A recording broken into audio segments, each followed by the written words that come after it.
Do you know why the caged bird sings? It's a book I read eons ago, but it really stuck to my ribs, so much that I have found myself asking that question almost thematically over the course of my life.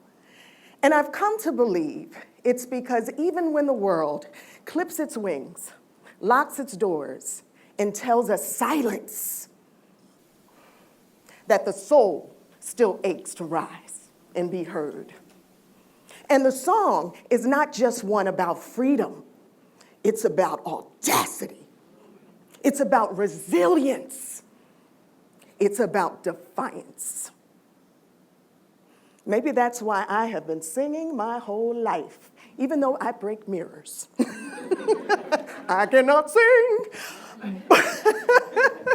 But it's that I really do believe that the caged bird sings because it already has the keys, right? Logical. As do I, and so will you today. So I'm going to share a story with you. It's a little bit messy, wild, surprising, and it's all mine. And like any good story starts once upon a time, right? So once upon a time, my voice ruled the radio airwaves.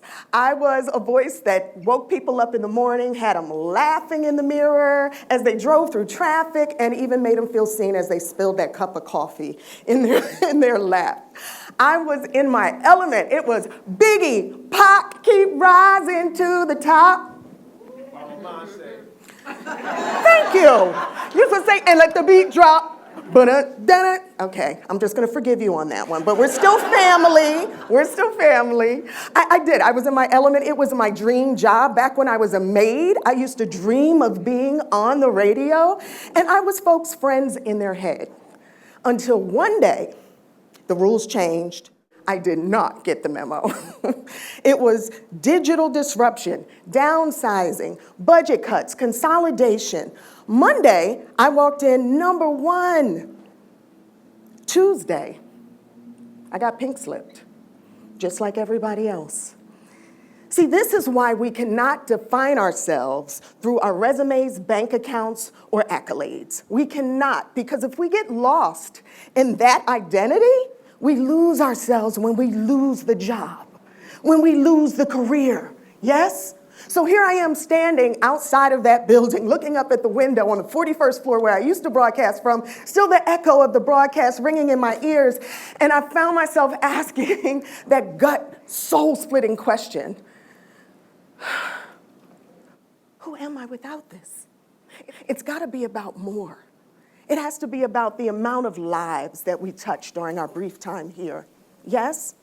About the moral fiber, about the fire inside. It hit me. I need to reinvent, but I didn't know how. Of course, reinvention doesn't come to you overnight, but I was born into it, so it wasn't really new to me. One of the very first memories of my life was from inside of a wire laundry basket. My mother had placed my sister and I inside of it lovingly but rushed. She wrapped us in blankets as she prepared to escape my biological father. And although I was a child, I didn't have the words for it. I remember the cold air smacking me in the face and looking through those wire bars. Even then I knew this is not the end. The energy of it. My mom rushing down the street, and she still, with all that courage, tried to smile for her girls, as scared as she was. So I knew this was the beginning. This was a new story that was being written. So although that basket was my first cage, it was also my first rocket ship.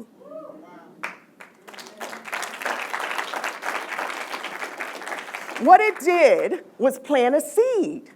It planted a seed that I was born to escape.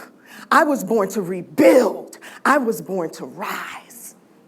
So on that unemployment line, I remember sort of pulling my hat down because I didn't want to be recognized. And oh gosh, what is going to be next? Wiping the tears away from my face. All of these thoughts flying at me. And one thought stuck. Do you remember that time you were in your grandparents' house in that bedroom the size of a closet? See, I stayed there while I was in college. And although the room was small, my dreams in it were huge. I mean, I used to cut out pictures from magazines. Black beat and white on is what it was back in the day for me. But I used to cut out all the places I wanted to go, the people I wanted to see, and tape it and paste it all over the wall. It was like a blank canvas for me. I had no idea at the time what I was doing was what? Say it again. Vision boarding, manifesting. That's the word I was looking for. I was calling to my life what I wanted, and there's so much power in that. I wanted to marry Michael Jackson and kiss Prince. And I used to paste their posters on the ceiling, and I would bounce on the bed and try to kiss them at night. What? Oh, you laugh? You're laughing. Wait for this. Talk about manifestation. I was one of the very last people to interview Prince before his death. And I sang I Want to Be Your Lover on stage with him. That's before I tripped off flat on my face in front of 14,000 people. But we're not going to talk about that. But here's the kicker. I also married Michael Jackson. The better looking one, I might add. So if that is not manifestation, right? I don't know what is. So that day, standing in line, feeling like I'm literally in the rubble. I mean, do you know what it feels like when your entire identity is snatched from under you in a minute, in a meeting, in an email, in a text message even, if you're wrapped up in that identity? But all of a sudden, I remembered who I was and whose I was. I remembered all of the times that I had debunked stereotypes. I'd overcome some challenge in the past. Every time that I'd literally been in the rubble, but I'd learned to grow from it. And I started to channel a phoenix. Who knows what a phoenix is? You know what the phoenix is? Who knows what the phoenix is? Come on. Who knows what the phoenix? A phoenix is that magical, mythical bird that literally rises and bursts into flames and falls into the ashes. But the phoenix's path is one of reinvention after ruin. It literally uses the rubble to rebuild itself over and over and over and over again until it becomes the highest form of itself. Oh no, this wasn't going to be a setback. This was a setup for a come up. Once you remember who you are, the game changes. Yes? Yes. So by the time I get to the front of the unemployment line, I proudly take the $405 a week check and I head straight to real estate school. That's where my story started. So real estate was also a love of mine. It was my second love next to radio, but it had become gritty, sweaty. I loved it. It was full of no's and closed doors, but it's where I learned so much, not just about the business, but about people, about life, important lessons. I learned that being of service to others and empowering others toward their own dreams was the real fruit for me. It's where I felt the happiest, the most fulfilled. I also learned resilience. Resilience. You know, it's a muscle. It's a spiritual muscle. And it's not one that you're going to get from posting sticky notes on your mirror or putting really nice quotes on social media. Resilience is something that you earn. And you earn it after you fall flat on your face, but you choose to get back up in the rubble with dust in your hair and fire in your eyes, and you say, I stand. You know, reinvention is now what I consider one of my superpowers. It's one that I got from my mom way back when she chose to get up and walk across town toward her own reinvention. Had I not learned that important trait, I wouldn't have been able to literally pick myself up off the floor as a teenager when I was being brutally raped, literally grabbing the rubble, pushing myself off the ground as he beat me by gunpoint. I got up. I know what the dust feels like. I know what the ashes taste like. I had the ash in my hair. I could taste it for a week. I thought I was broken, but still I rise.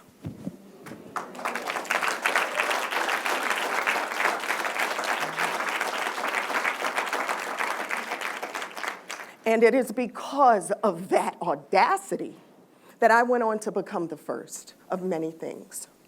I was the first woman of color to host a television show educating people on the power of real estate. I became the first female producer to executive produce a television show about her family that aired in 82 countries.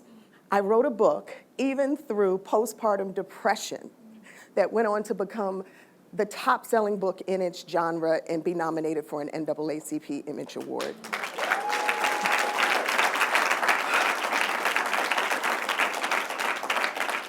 So it's not where we came from.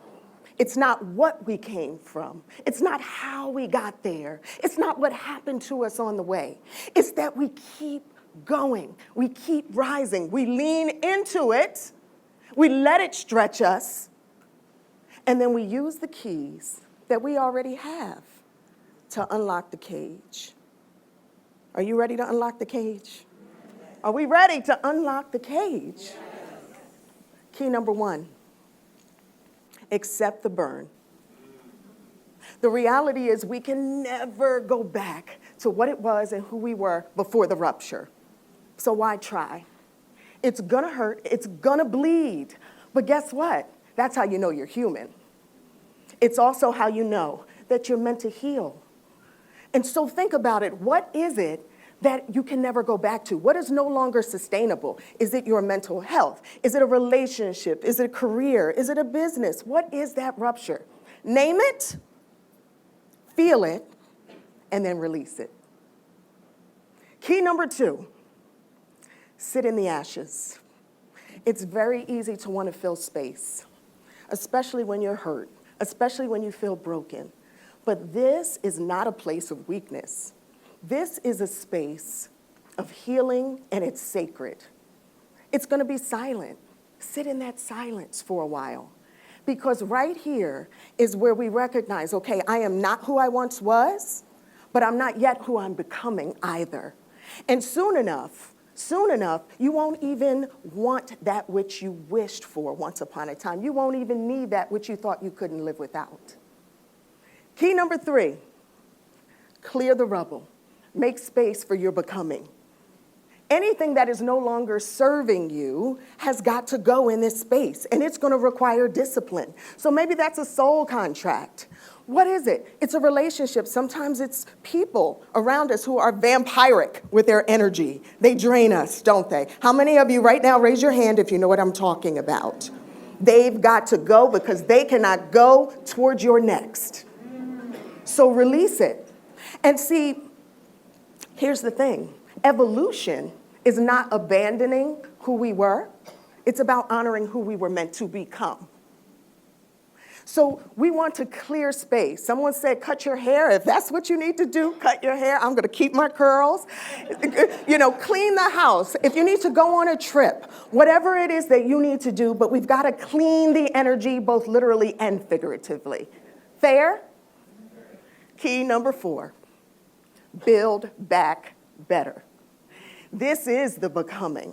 This is where we recognize that we have a clean canvas, our manifestation period, where you can literally be as vulnerable as you need to be with yourself and recognize any patterns that you have done in the past that you no longer claim for your life. This is actually where you have to protect yourself. You have to say, listen, I don't want to hear the message in that music because I'm vulnerable right now. I can't be around this energy or these people because it's toxic energy and I'm in my phase of becoming. You need to be disciplined in this space. So for me, it means whenever I go through this cycle and this process, for me it means I have to go and meditate. And I do it at the same time every morning. I sit in the same space because that is what gives me power. Maybe for you, it's going to the gym. You said, no, don't put me in the gym? Okay. Maybe for you it's the gym. Maybe for you it's going on a walk. Maybe for you it's going shopping. Hey, retail therapy is a thing too. Yes? Maybe for you, name it. What is your thing? What is the thing that helps you press the great reset button and remind you to stay focused? Name it right now. Juggling. Journaling. Music. Reading for you. Exercising. So I should have pointed at you first, right? We all aspire to be you. But just recognize that this is your next, this space. So be incredibly protective of this phase that you're going through. Number 5, prepare for the light show. Who do you think you are? That's a question people will ask. Sometimes they'll be bold enough to say it. Other times it's just a look. Who do you think you are to come sit at this table? Who do you think you are to pull up a seat? Who do you think you are? Listen, I don't care if you have to build the table from scratch. You go in every single room like you own it. Fair? Because what really matters is, who do you think you are? Who do you think you are? Who do you think you are? That is your personal power. That is your identity. It's not outward, it's inward. So I just wanted to let you guys know that the world is going to change whether we like it or not. It is. It doesn't need our permission. But you have authority. Are we going to allow it to define us or refine us?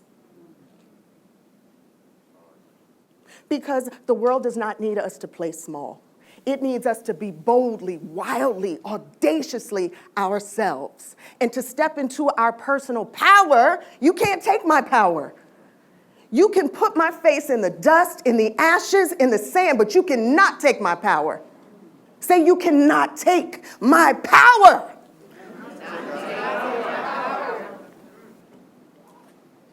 You were born enough, just as you are and just because you are. And you're not too late, because one can never be too late for their own becoming. And I am here today just to remind you that the story doesn't end in the ashes. It begins when the fire comes. So many times we think that because of our circumstances that we don't have choices. We feel boxed in. We feel I'm in a cage and I can't break out and I don't have the keys. But we have the keys. Accept the burn, sit in the ashes, clear the rubble, build back better, and prepare for the light show. We got the keys. We have them. I've shared mine with you, my rewrite, if you will. But the question is, are you going to use those keys to break out of the cage?